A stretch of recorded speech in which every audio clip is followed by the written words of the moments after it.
everyone, it's Dr. Werfel. I want to thank you for taking a few moments to listen to this. This video is made specifically for anyone who's attended one of our stress workshops or wellness workshops. So I'm going to use this as a guide to help you get the most out of improving your life, enhancing your life, reducing your stress. And so to start with, I'm going to recap some of what we talked about at your workshop, that there are three types of stress. There's physical stress, there's chemical stress, and then there's emotional or mental stress. So I'm going to give you some tools and techniques for how to reduce each of these. And also we're going to provide an email address that you can send emails to, and my cell phone as well that you can text for faster response.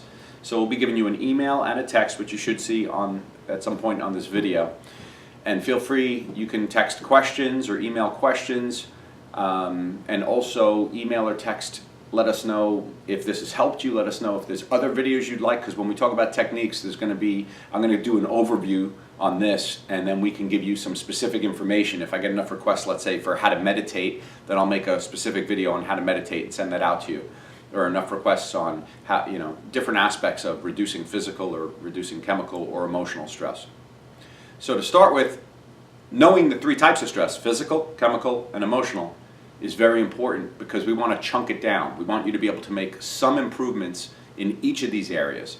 A lot of times people try to change everything at once, and then it all falls by the wayside, and then nothing great happens. So I want to suggest that you make one change in each area. One change in physical, one change in chemical, and one change in mental or emotional. And with that, really lock those changes in. Commit to them. Let it happen for a good month or more until you really have a habit ingrained in that area, and then move on and pick another one in each area. Ways to reduce your physical stress. Number one, if you're not currently getting your spine and nerve system checked by a good chiropractor who knows how to reduce nerve interference, I'll let you know that's one of the most important, profound things you can do for your health and do for your life. Your brain controls every system, every organ, every tissue, down to the cell. Every function in your body is controlled from your brain sending messages through the spinal cord and out through those spinal nerves. And when the vertebrae become out of alignment, whether you have symptoms or not, it's interfering with the transmission of mental impulse, meaning it's physical stress on the nerve system, interfering with your brain's ability to control the body. So if you're experiencing any kind of system malfunction, so let's say the immune system malfunctions in the way of sinus trouble, allergies, asthma, or autoimmune disorders such as Crohn's, rheumatoid arthritis, multiple sclerosis, and many others.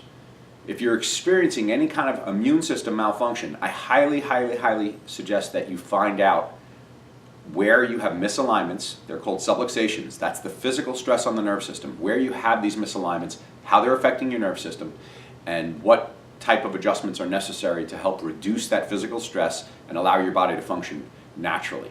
We have seen miracles over the last, I've been in practice 25 years now, going on 25 years. I'm here in Suffern, New York.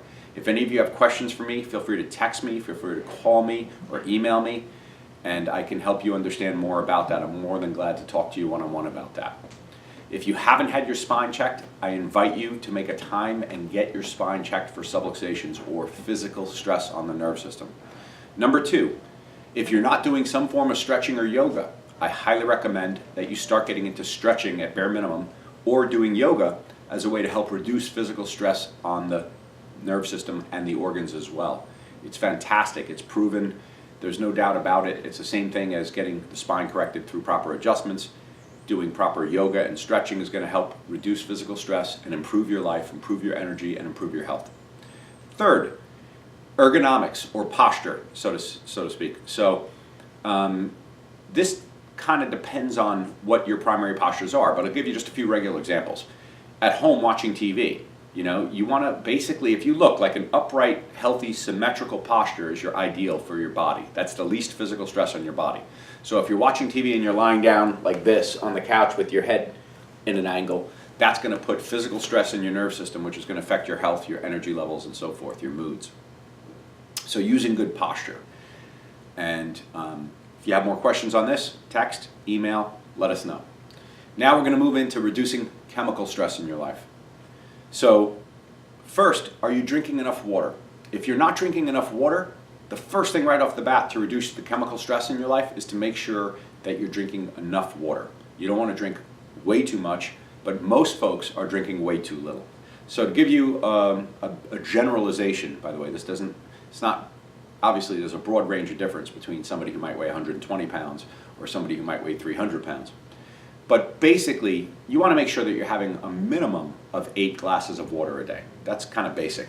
If you're looking to really detoxify, if you're burning fat or other things like that, you want to make sure that you're getting close up to about half your body's weight in ounces of water. So if you weigh 200 pounds, you want to be doing about 100 ounces of water. If you weigh about 120 pounds, you want to be doing at least 60 ounces of water. Also, with that said, you want to have the best quality of water you can. There's a lot to talk about this. I've done videos about this in the past on our Total Life Enhancement. By the way, if any of you are on Facebook and you're not part of our Total Life Enhancement group, I want to invite you to that.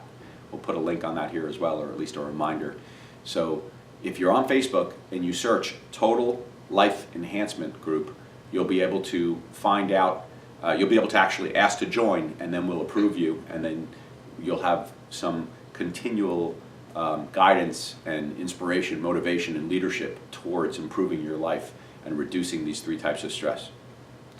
But when it comes to water, ideally it would be a really good high quality filtered water. That's your ideal. Bottled water poses its problems because from an electrical point of view it's not moving, it's stagnant. And then from a chemical point of view, it also is in plastics that are typically not really good, or, that are toxic. So in most cases, the water you get is going to be better than not having enough water. But certainly you want to keep up level, you want to keep on raising the standard on that, and do your best to get yourself a reverse osmosis filter if you can. Do not drink distilled water as your sole source. That'll get you in trouble over time because the minerals and everything are taken out of it. But you can do maybe 20 to 40% of your water being distilled water is another option for increased purity. But if it's stored in plastic, again, you got the same issue. So to reduce chemical stress, the first thing we talk about is water. The second thing we talk about is look at the chemicals that you are consciously putting in your body. Meaning, are you taking Tylenol? Are you taking aspirin? Are you taking Advil? Are you taking Motrin? Are you taking over-the-counter medications? Are you taking prescribed medications? That's something we should talk about because they're highly toxic.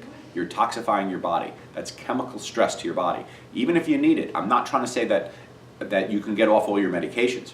I could tell you in my practice of 25 years of helping people, we have helped the vast majority of our patients through either correcting physical stress in the body or by improving nutrition. We've been able to help them get rid of most of their medications.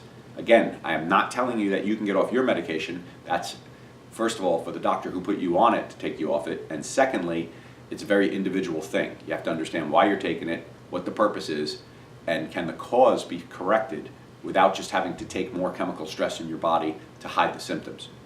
So the first thing we talked about to reduce chemical stress was making sure you have enough water and improving the quality of your water. The second thing we talked about was reducing your conscious chemical intake as far as over-the-counter pills and or prescribed medications.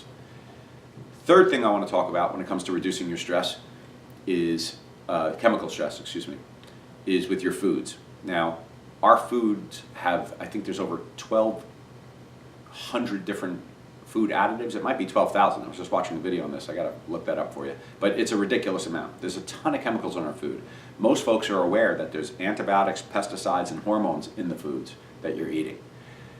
So one way to reduce the chemical stress in your body is to buy more organic foods.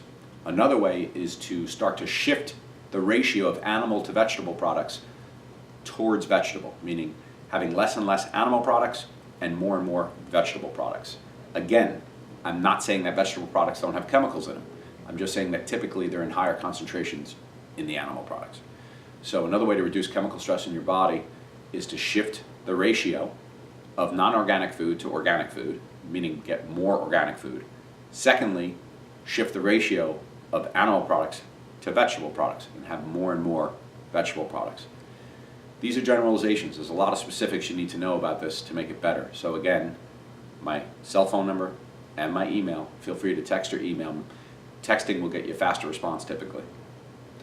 And ask questions, and then I can help guide you and lead you. Third, moving on to mental or emotional stress. This is a huge subject. It's very near and dear to my heart. I love helping people with this. That's why I recommend all of you to get onto our Total Life Enhancement group, because it's a continual conversation. This is something that's going to take practice. Like any muscle, reducing your emotional or mental stress is a muscle to build. Meaning part of the emotional or mental stress you have right now is habits of what you focus on. And don't get upset with me. I know some of you right there say, oh, you don't understand my life, you don't know my circumstances, you don't understand the tragedies I have to deal with. That's true. I'm giving you generalizations. I'm not trying to say that you don't have very real issues in your life, very real circumstances, very real challenges. I'm not saying that you don't have that. What I'm saying is how you interpret your circumstances, how you feel, how stress affects you emotionally or mentally has a lot to do with what you focus on, what things you make bigger and what things you make smaller. So one of the things that I try to teach everyone as far as how to reduce your mental or emotional stress is, number one, generating and perpetuating a really strong gratitude practice. I talk about this a lot on our Total Life Enhancement group, and it makes a difference. And it's a muscle to build. Let me tell you, I could tell you after now about 13 months of really diligently working on gratitude on a daily basis, more so than I ever have in my life, I could tell you it now. I really feel the habit of it happening. My mind will first go to what to be grateful for frequently. And it doesn't mean that I don't still have some of the old habits on, like focusing on troubleshooting, focusing on what the issues are, focusing on what the problems are, focusing on the dramas, focusing on the areas that feel victim-y or, upsetting. I understand these things don't change in a day, but I do want to encourage you to start to develop and really nurture and work on a habit of gratitude. And that takes nurturing, it takes diligence, it takes commitment. But working on it every day will make a huge difference. I frequently talk about doing audio recordings, like when you get in your car or if you travel by bus or however you travel.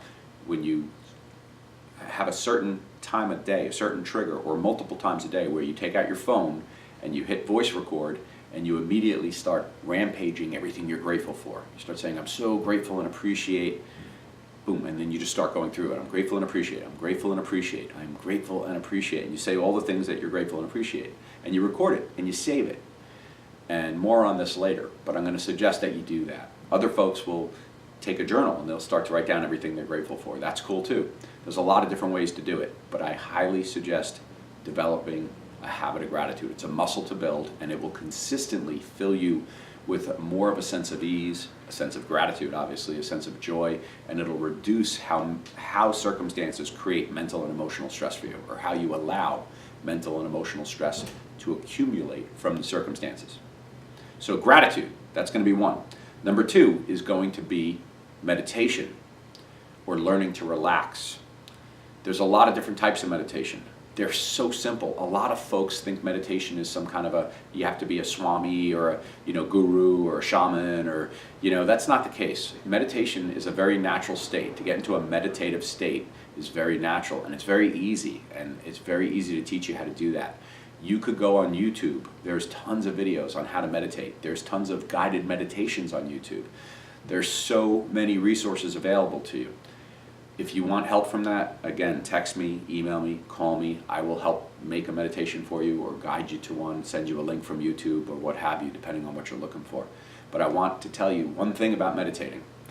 If you're looking to add more peace into your life, if you're looking to learn how to still your mind, how to quiet your mind, if you're looking to learn how to get to a peaceful, kind of lying on a hammock, relaxed state, and it's phenomenal for getting rid of anxiety. It's phenomenal for helping depression. It's phenomenal for helping you feel the joy inside that's going to help you be more grateful.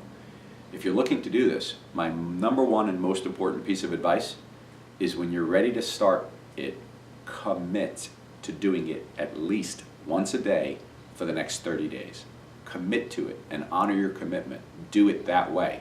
Because a lot of folks will try it once or twice or 3 times, and the thing for you to know is when you first start to practice meditating, you're either going to have your head get so loud, the voicing or the noise in your head's going to get so loud that you're going to get frustrated and stop, or you're going to fall asleep, which is another way the mind shuts you down when you are practicing the art of taking control over your mind, which is what meditating is practicing the art of learning to find the off button to your thinking, learning how to get back into a state of being and not just thinking. So if you're going to start this, I will tell you, there will be resistance. Your mind will fight you. The way it will fight you is one of two ways. It's either going to make the noise, actually the noise gets louder when you first start to meditate because the awareness becomes greater of the noise. So if you commit to doing it every day for the next 30 days, you will succeed. You will have moments where you will achieve some stillness or some silence, and you'll know what it's all about. You're going to be like, oh man, that's awesome, and you're going to want to continue doing that. But if you just say, I'm going to try it, and you try it once or twice or 3 or 4 or 5 days, you're going to quit. And you're going to say, oh, I tried that, it's not for me. So I want to help protect you from that. So when it comes to reducing mental or emotional stress, we talked about gratitude, we talked about meditating. A third thing would be a brain drain type of thing, where you take pen and paper and you just write down everything that's going on. It's kind of like whining on paper, moaning on paper. Like you just write down all the problems, everything that's going on. You just get it out, and you keep writing until there's nothing else for you to write, and then you just rip it up and you throw it away. And it's kind of like, you picture like you're weeding a garden. You're just allowing yourself to express, because if you don't express something, you're suppressing it or repressing it, and even though you may not be aware of it, it's still affecting you. So this is a way to weed the garden, so to speak. Gratitude is a way to nurture the plants that you're looking to grow, right? And this brain drain type of journaling is a way of weeding the garden. So that's 3 techniques right there. I hope this is helpful for you. I want to tell you about a few programs that we have. For those of you, if any of you want to improve your health and want to reduce your physical stress, for those of you who are geographically able to come in here, I want to invite you in for a spinal screening, meaning checking your nerve system, showing you. We also can check actually the organs with a technique we use called total body modification. So I want to invite you in for that. If you want to learn more about nutrition, I'll invite you in to learn about our 40-day reset program. For a consultation with that, just call us or text me at the number that you see here, and we'll make a time for you to come in for a complimentary either consultation for your nerve system and or a body composition to find out what's going on there. Also, I want to let you know we have very specialized programs for helping reduce anxiety, for helping shoulder problems, for helping knee problems, for helping digestive disorders, for helping headaches. We have very specific programs just geared towards those things that can take a holistic approach, help improve your body function to help you get rid of some of those problems. So if you're having any of those issues, if any of your friends or family are having those issues, please invite them to take advantage of this as well, and we will look forward to helping you. I look forward to your messages. I look forward to your emails or your texts or phone calls. And in any way I can help you enhance your life, improve your life, please let us know. Thank you so much.